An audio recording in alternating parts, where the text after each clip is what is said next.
پھر ملائک سے سامنا ہوگا جو جھکے تھے کبھی میرے آگے، اب وہ مجھ سے سوال پوچھیں گے۔ لوہے پہ لگا زنگ بھی ایک در سے فنا ہے، پانی ہے بہت نرم مگر جیت رہا ہے۔ ارے واعظ، حساب حشر سے ایسا بھی کیا ڈرنا، وہ بخشش پر تلے تو فرد عصیان کون دیکھے گا۔ جس بجلی نے جلا ڈالا کوہ طور کو، تو وہ شہرگ میں لیے بیٹھا ہے۔ صاحب عشق سے ملاقات کیسی رہی، تجلی دید کی برسات کیسی رہی۔ کچھ بھی نہ کہا اور سب کہہ گئے، یہ اشکوں بھری بات کیسی رہی۔ عشق حقیقی ہو یا مجازی، فقیری اختیار کرنا سیکھو۔ فقیر اسے کہتے ہیں جو ایک ہی در کا ہو جائے، در در مانگنے والے کو فقیر نہیں بھکاری کہتے ہیں۔ ایک درویش سے کسی نے پوچھا کہ شعور اور شور میں کیا فرق ہے؟ درویش نے کہا صرف عین کا۔ سائل نے پوچھا عین سے کیا مراد ہے؟ درویش نے جواب دیا عین سے مراد علم، عمل اور عقل ہے۔ علم، عمل اور عقل سے بات کرو گے تو شعور کہلائے گا، ورنہ صرف شور کہلائے گا۔ سارا مسئلہ یہ ہے کہ بے وقوف اور جنونی لوگ ہمیشہ اپنے خیالات کو ہی سچا اور مکمل مانتے ہیں، جبکہ عقل مند لوگ ہمیشہ اپنے خیالات کے بارے میں شبہات کا شکار ہوتے ہیں۔ حسن ایک جال ہے جس سے قدرت عقلوں کا شکار کرتی ہے۔ ایک غیر ضروری بحث ہمارے کسی بھی قریب دوست کو ہم سے جدا کر سکتی ہے۔ جھکی ہوئی شاخ پھلدار ضرور ہوتی ہے، مگر زیادہ جھکی ہوئی شاخ راستہ چلنے والوں کے لیے مسئلہ بھی بن جاتی ہے۔ محبت ایک ایسا جذبہ ہے جو کسی عمل سے وابستہ نہیں ہوتا۔ اچھائی، برائی، کمی بیشی، اونچ نیچ، محبت کے سامنے یہ سب بیکار باتیں ہیں۔ جب اچانک دل اداس ہو جائے تو وہ روح مرمت کرنے کا لمحہ ہوتا ہے۔ سنا ہے توبہ کرنے سے روح مرمت ہو جاتی ہے۔ خواہشات تو سبھی کے دل میں ہوتی ہیں، سب ان کی تکمیل چاہتے ہیں، لیکن دیکھنا یہ پڑتا ہے کہ ان تک رسائی کے لیے کون سا راستہ جاتا ہے۔ اسی راستے کے انتخاب میں تو انسان کا پتہ چلتا ہے۔ اسی انتخاب میں انسان کی بڑائی اور اس کا چھوٹا پن چھپا ہے۔ پتہ چلتا ہے کہ وہ سونے کا ہے یا پیتل کا۔ ضد سے حاصل کی گئی خواہش کبھی بھی خوشی نہیں دیتی۔ اشفاق احمد فرماتے ہیں اللہ والوں کا ظرف ہے کہ تکلیف کا ذکر کسی سے نہ کرنا اور تکلیف میں بس سجدے کرنا۔ اللہ فرماتا ہے ہو سکتا ہے ایک چیز تمہیں ناگوار گزرے اور وہی تمہارے لیے بہتر ہو، اور ہو سکتا ہے کہ ایک چیز تمہیں پسند ہو اور وہی تمہارے لیے بری ہو۔ یہ سب باتیں صرف اللہ جانتا ہے۔ ہمیں خلوص اور اچھائی اپنے الفاظ میں نہیں، اپنی نیت اور فطرت میں پیدا کرنی چاہیے، تاکہ ہم لوگوں کے عیب نہیں خوبیاں دیکھ سکیں۔ اس دنیا میں سکون سے جینے کی ایک ہی تدبیر ہے کہ ہر انسان کے پاس ایک وسیع اور عریض قبرستان ہو، جہاں وہ دوسروں کی غلطیوں اور خامیوں کو دفنا آیا کرے۔ عقل مند لوگ کہا کرتے ہیں جو لوگ ماضی کی یاد اور مستقبل کے ڈر میں مبتلا رہتے ہیں وہ اپنے حال کو برباد کر دیتے ہیں۔ اگر صبر آپ کے وجود کا حصہ نہیں تو شکر بھی آپ کے پاس نہیں آئے گا، کیونکہ شکر وہاں آتا ہے جہاں صبر کی زرخیزی ہوتی ہے۔ مسکراہٹ اللہ کی شکر گزاری ہے، اور جب آدمی اللہ کی شکر گزاری سے نکل جاتا ہے تو کہیں کا نہیں رہتا۔ سادگی بھی انسان کو اس کے وجود اور اللہ سے قریب کر دیتی ہے اور آدمی کئی مشقتوں سے بچ جاتا ہے۔ اگر ہم اللہ کی خوشنودی کے لیے انسانوں کو محبت سے دیکھنا شروع کر دیں تو آپ محسوس کریں گے کہ اللہ آپ کو مسکرا کر دیکھ رہا ہے۔ اشفاق احمد فرماتے ہیں، انسان کے وجود میں دو مقام ہوتے ہیں، دینے والا اور مانگنے والا۔ جو اللہ تعالیٰ کا بندہ ہو جاتا ہے وہ صورت کے اعتبار سے بھی اور معنوں کے اعتبار سے بھی دینے والا ہو جاتا ہے۔ اس لیے بزرگان دین فرماتے ہیں، صاحب و سوال مت بنو، جواب بنو۔ محبت کیے بغیر اللہ کا راستہ نہیں ملتا۔ ہم محبت کے بغیر اللہ کے پاس ایک دم نہیں جا سکتے۔ لوگوں کی خدمت کر کے اور انہیں انسان مان کر ہی کسی منزل پر پہنچ سکتے ہیں۔ آپ فرماتے ہیں، محبت اس ایک لفظ میں انسان کے اللہ تک پہنچنے کا راز پوشیدہ ہے، اور اس ایک لفظ کے اندر ہی ساری کائنات ہے۔ محبت کے خواب صرف انہی کے پورے ہوتے ہیں جو اپنے لیے کچھ طلب نہیں کرتے، جو محبت کرتے ہیں مانگتے نہیں۔ حد سے بڑے تو علم بھی ہے جہل دوستو، سب کچھ جو جانتے ہیں وہ کچھ جانتے نہیں۔ مرنے کے معلوم طریقوں میں سب سے مشکل زندہ رہنا ہے۔ ایک جاہل سماج میں شعور رکھنا ناقابل معافی جرم ہے۔ بےتاب ہیں، ششدر ہیں، پریشان بہت ہیں، کیوں کرنا ہو دل ایک ہیں، ارمان بہت ہیں۔ ادھوری خوشی مکمل غم سے زیادہ تکلیف ناک ہوتی ہے۔ سخاوت یہ ہے کہ دنیا کو دنیا داروں کے لیے چھوڑ دو۔ اللہ کو پانے کے 3 طریقے ہیں، ارادہ، علم اور محبت۔ ان میں محفوظ ترین راستہ محبت کا ہے۔ آپ پیار پال لیں، وہ آپ کو مل جائے گا۔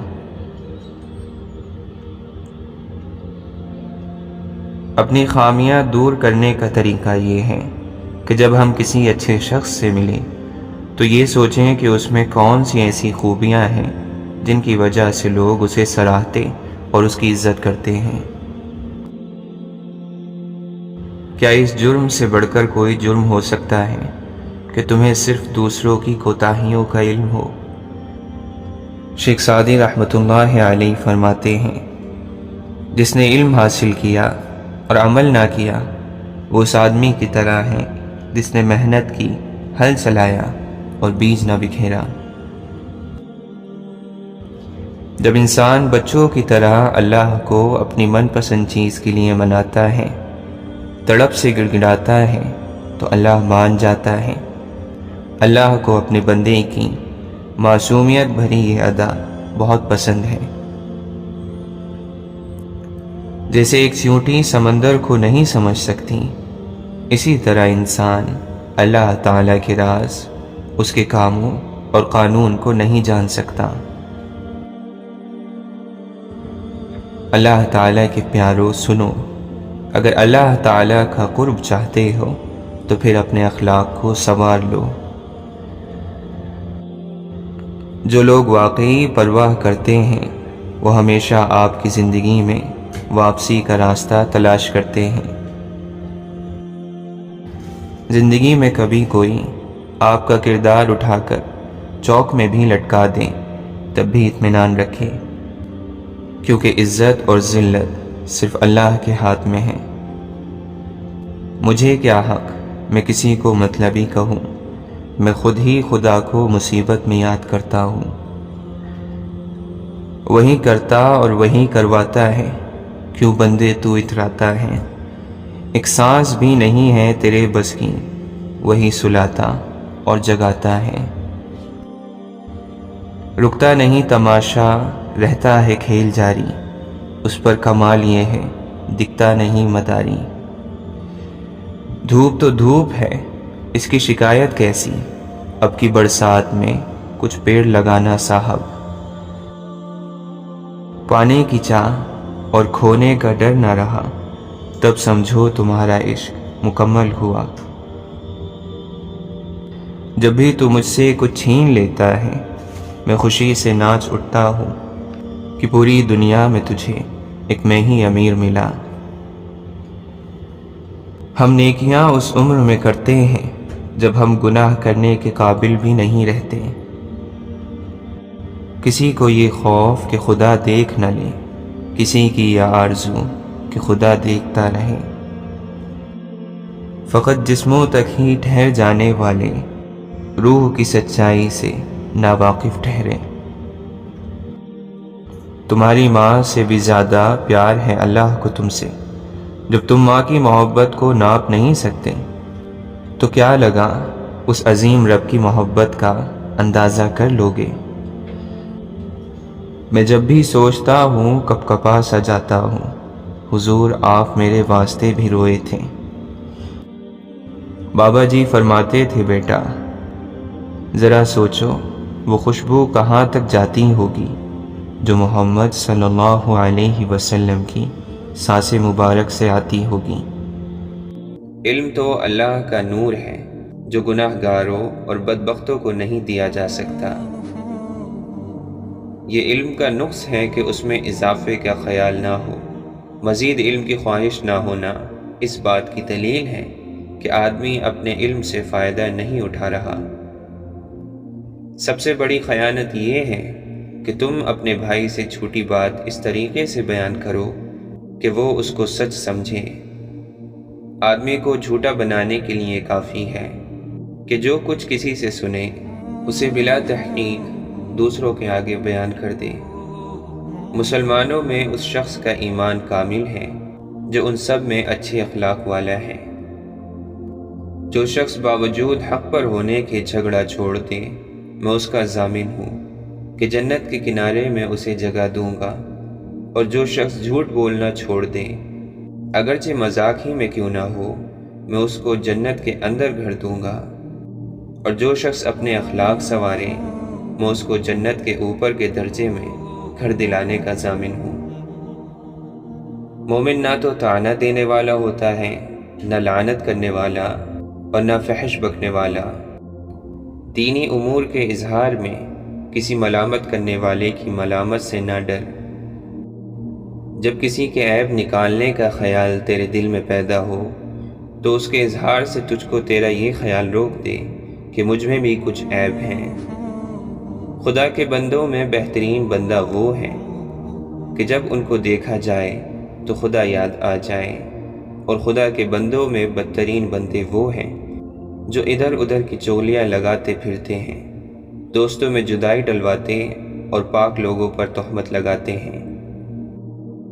حیا ایمان کی علامت ہے اور ایمان جنت کا ذریعہ ہے، اور بے حیائی گندگی ہے اور گندگی دوزخ کا ذریعہ ہے۔